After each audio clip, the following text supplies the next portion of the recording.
शुभेंदु के पीए का मर्डर करने के लिए बुलाए गए थे प्रोफेशनल किलर। एसआईटी की शुरुआती जांच में हुआ बड़ा खुलासा। जी हां, आपको बता दें कि कोलकाता एयरपोर्ट के पास मध्यग्राम में बुधवार रात हुई बीजेपी नेता शुभेंदु अधिकारी के निजी सहायक चंद्रनाथ रथ की हत्या ने पश्चिम बंगाल की राजनीति और कानून व्यवस्था पर गंभीर सवाल खड़े कर दिए हैं।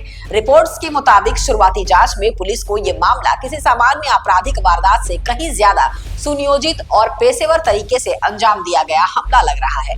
जांच अधिकारियों के मुताबिक हमलावरों ने करीब 72 घंटे तक इलाके की रेकी की थी।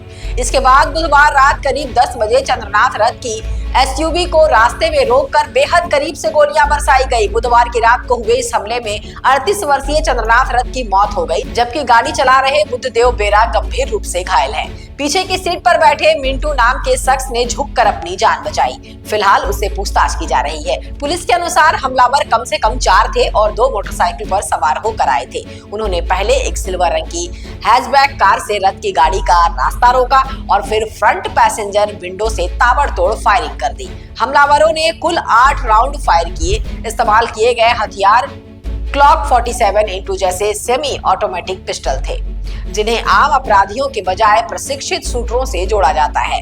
रिपोर्ट के मुताबिक एक जांच अधिकारी ने बताया कि जिस तरह के हथियारों का इस्तेमाल हुआ और जिस सटीकता से हमला किया गया, उससे साफ है कि ये काम पेशेवर सुपारी किलर्स का हो सकता है।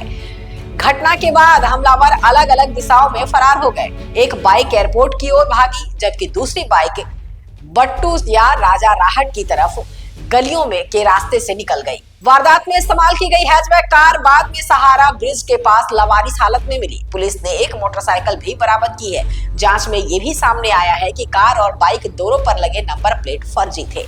इतना ही नहीं, हमले में इस्तेमाल किए गए वाहनों के चेसिस नंबर तक मिटा दिए गए थे, ताकि असली मालिकों तक पहुंचना मुश्किल हो जाए।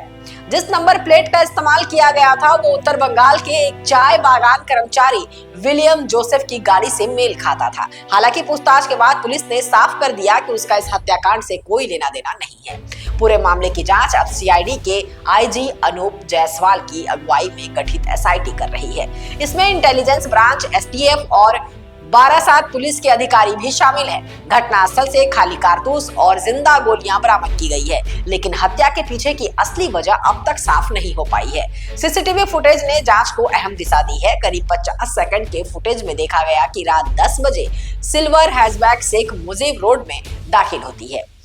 यही सड़क ऑर्चर्ड एस्टेट की तरफ जाती है और जहां चंद्रनाथ रथ अपने परिवार के साथ रहते थे। करीब 8 मिनट बाद रथ की गाड़ी उसी सड़क पर पहुंचती है और तभी हैचबैक रास्ता रोक देती है। 2 मिनट के भीतर हेलमेट पहने बाइक सवार वहां से तेजी से फरार होते दिखते हैं। पोस्टमार्टम रिपोर्ट में सामने आया कि रथ को 3 गोलियां लगी थी, 2 सीने में और 1 पेट में। अत्यधिक खून बहने और कई अंगों के फेल होने से उनकी मौत हो गई।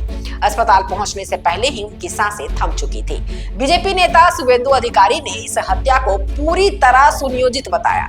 उन्होंने कहा कि चंद्रनाथ रथ को इसलिए निशाना बनाया गया क्योंकि भवानीपुर चुनाव में ममता बनर्जी के खिलाफ उनकी जीत में रथ की बड़ी भूमिका थी। अधिकारी ने कहा कि हमलावर पहले से पीछा कर रहे थे और पूरी तैयारी के साथ हमला को अंजाम दिया गया है। हालांकि तृणमूल कांग्रेस ने मामले की कोर्ट मॉनिटरिंग में सीबीआई जांच की मांग की है, लेकिन शुभेंदु अधिकारी ने इसे खारिज करते हुए कहा कि पुलिस सही दिशा में जांच कर रही है और उन्हें भरोसा है कि जल्द आरोपी पकड़े जाएंगे। इस बीच सिलीगुड़ी के बीजेपी विधायक शंकर घोष ने दावा किया है कि गोलीबारी के वक्त उनकी चंद्रनाथ रथ से फोन पर बातचीत हो रही थी। उन्होंने बताया कि अचानक कॉल कट गई। जब उन्होंने दोबारा फोन किया तो किसी अन्य व्यक्ति ने उठाकर कहा कि रथ को गोली मार दी गई है।